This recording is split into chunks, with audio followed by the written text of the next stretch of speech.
Hi everyone, welcome back to Many Notable Things. I'm Kadeen, your host. So today is episode 2 in our series on meeting people. If you haven't yet, go back and listen to episode 1, The Conditional Connection. That one laid the groundwork for everything we're about to unpack today. This episode is called Performers, Projections, and Personas. It's about the people we meet, not always as they are, but as they want to be seen.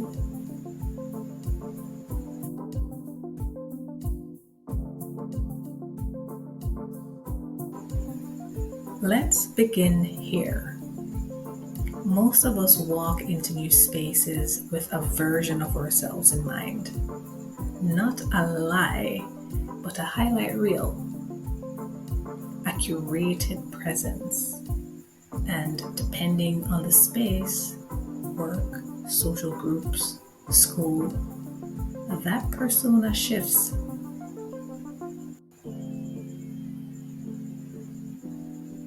Some people show up as the assertive one, the funny one, the charming one, or the helper. But what happens when that performance starts to crack? What happens when you see the real person behind the presentation? Sometimes you meet someone's persona before you meet the person. And sometimes that persona is all they're willing to show.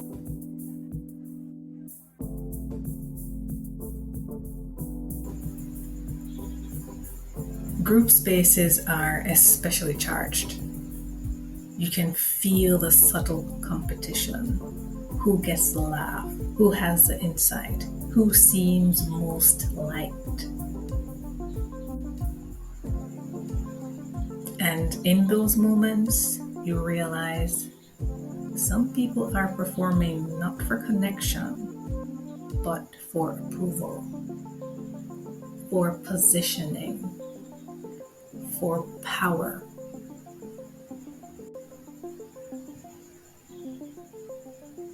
You might witness someone quickly shut down others, correct unnecessarily, or dominate conversations.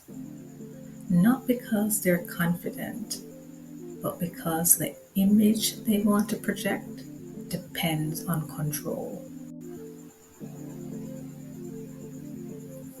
And when someone like that meets a person who doesn't play along, who doesn't flatter, compete, or mirror them, that's when the discomfort sets in. That's when masks slip.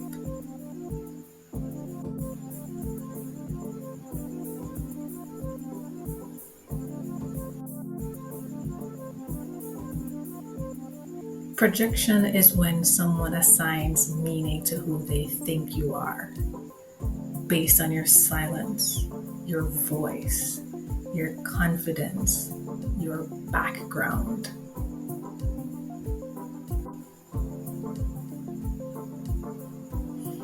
And here's what I've learned. Sometimes people aren't meeting you at all. They're interacting with a version of you that they created in their own mind.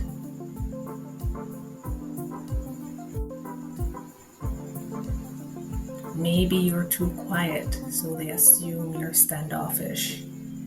Maybe you ask questions, so they label you a know-it-all. Maybe you speak up, so they decide you're trying to lead. It's not personal, it's perception. And it usually says more about their insecurities than your reality.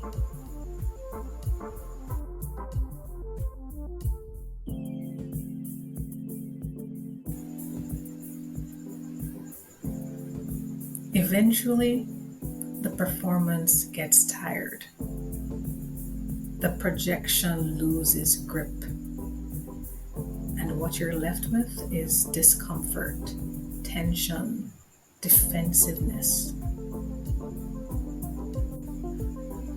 I've seen this happen when someone feels threatened by another's presence.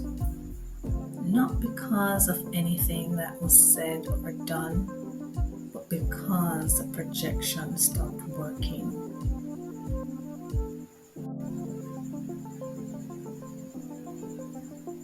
Suddenly, their charm becomes passive aggression. Their friendliness turns to avoidance. Their control becomes condescension.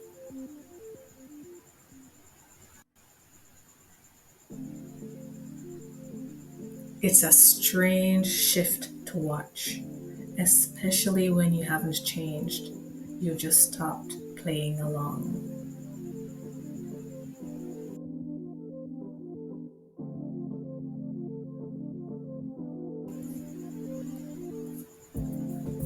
The truth is, you don't have to perform. You don't need a polished persona to navigate a room.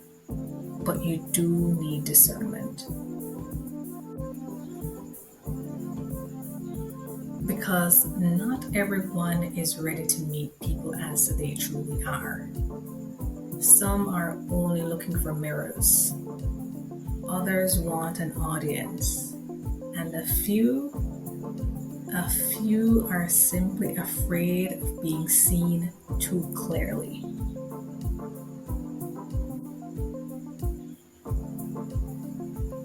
You have a right to choose presence over performance, to show up with complexity,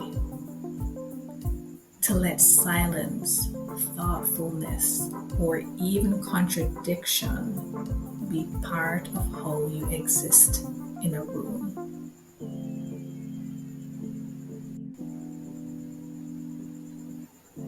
That's not passivity. That's power.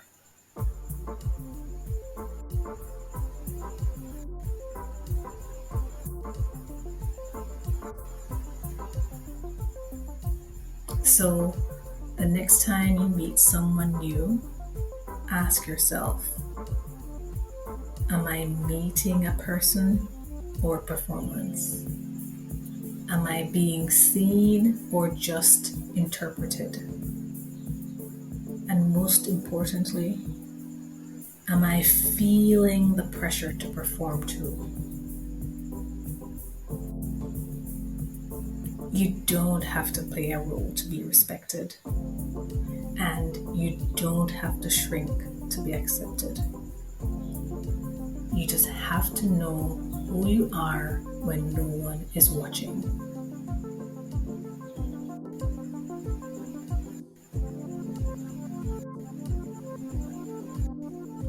This has been another episode of Many Notable Things. Thanks for listening.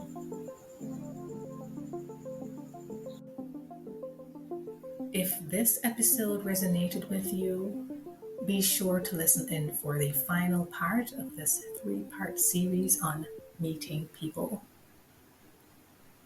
In the next episode, we'll explore what happens when you don't fit the mold. The tension of showing up in spaces where you challenge assumptions, defy expectations, or simply don't align with the social blueprint others carry.